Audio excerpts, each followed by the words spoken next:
ওই মূল সড়কটা যে কাটছে এদের কাজই হলো প্রত্যেক বাড়ি 1 মাস পর সড়ক কাটবে আর নতুন করে ইয়ে করবে। দুর্ঘটনা কিন্তু প্রতিনিয়ত হয় বৃষ্টি হইলেই ঢাকাতে। যানজট পড়ে যায় রাস্তায়, তারপর বারবার রাস্তা খোঁড়া, আপনার যেমন এক সময় 15 দিন পর পর রাস্তা খোঁড়ে, এটা আমাদের খুবই বিরক্তিকর।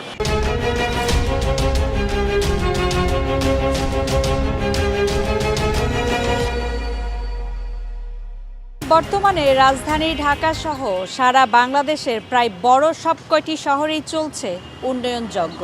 আর এই উন্নয়ন যজ্ঞের অবিচ্ছেদ্য অংশ হয়ে দাঁড়িয়েছে রাস্তা খোঁড়াখুড়ি। অভিযোগ রয়েছে সরকারি সেবা প্রতিষ্ঠানগুলোর এক দপ্তরের সাথে অন্য দপ্তরের মধ্যে নেই কোনো সমন্বয়। এই সমন্বয় ও পরিকল্পনাহীন খোঁড়াখুড়িতে ভুগছে নগরবাসী। আজকে এই রাস্তা এক সংস্থা খুঁড়ছে, তো কালকে অন্য সংস্থা সেই একই রাস্তা খুঁড়ছে। সমন্বয়হীন এবং পরিকল্পনাহীনতার কারণেই নগরবাসীকে পোহাতে হচ্ছে চরম দুর্ভোগ। দর্শক, আজকের উত্তর খুঁজি অনুষ্ঠানে আমরা তুলে ধরব এই নাগরিক ভোগান্তির চিত্র, কিন্তু তার আগে চলুন দেখে আসি রাস্তা খোঁড়াখুড়িতে নাগরিকরা কতটুকু ভোগান্তির শিকার হচ্ছেন তার বাস্তব চিত্র। রাজধানীর এক প্রান্ত থেকে আরেক প্রান্ত যেদিকেই যাবেন চোখে পড়ে একই চিত্র। কোথাও রাস্তা কেটে ফেলে রাখা হয়েছে মাসের পর মাস, কোথাও উন্নয়ন কাজের নামে সড়কের অর্ধেক জুড়ে পড়ে আছে মাটি, বালু ও নির্মাণ সামগ্রী।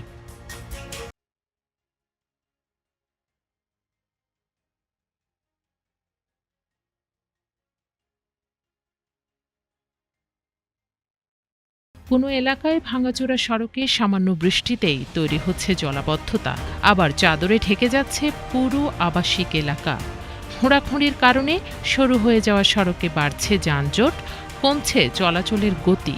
দিনের পর দিন এই দুর্ভোগ সহ্য করতে করতে ক্ষোভ জমেছে নগরবাসীর মধ্যে।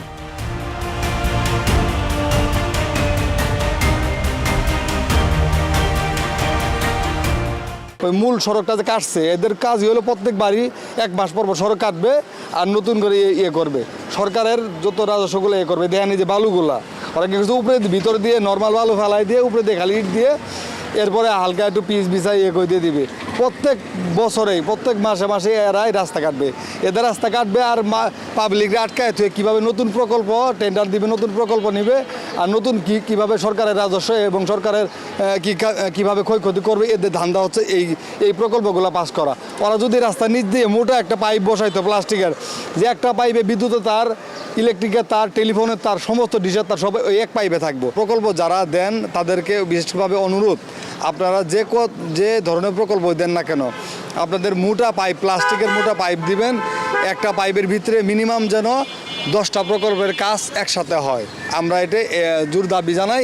বৈশাখ, জ্যৈষ্ঠ, আষাঢ় এই সময়গুলোই কিন্তু ঢাকাতে একটা দুর্ভোগ দেখা যায়। কেমন দুর্ভোগ দেখা যায়? যেমন একটু বৃষ্টি হলেই কিন্তু রাস্তায় পানি বাজে যায়। যখনই পানি বাজে তখনই দেখা যায় যে এই রাস্তা কাটার কারণে অনেক গাড়ি রাস্তায় পড়ে যায় এই ভাঙ্গাতে। যখন এই ভাঙ্গাতে পড়ে দেখা যায় দুর্ঘটনা প্রতিদিনই নিহত হয়। কম বেশি বৃষ্টি হলেই দুর্ঘটনা ঘটে। শুধু রিক্সা, মোটর সাইকেল বললে না, প্রাইভেট কার, সামনে একজন গর্তে পড়ে গেছে, পিছন থেকে কেউ ব্রেক করতে পারে না, দেখা যায় পিছনে যায় ধারাম করে মারে দিচ্ছে। দুর্ঘটনা কিন্তু প্রতিনিয়ত হয় বৃষ্টি হইলেই ঢাকাতে। এখানে প্রচুর ভোগান্তি হয়, যেমন যানজট পড়ে যায় রাস্তায়, তারপর বারবার রাস্তা খোঁড়া, আপনার যেমন এক সময় 15 দিন পর পর রাস্তা খোঁড়ে, এটা আমাদের খুবই বিরক্তিকর। রাস্তা দিয়ে চলা যায় না। তারপর আপনার এই যে বৃষ্টি যদি হয়, এই কাদাটা সম্পূর্ণ রাস্তায় যেয়ে পড়ে, তখন আমাদের চলতে অসুবিধা হয়। রাস্তা খুঁড়ে গেছে, এখানে অনেকে পড়ে যায় রাতের বেলায়।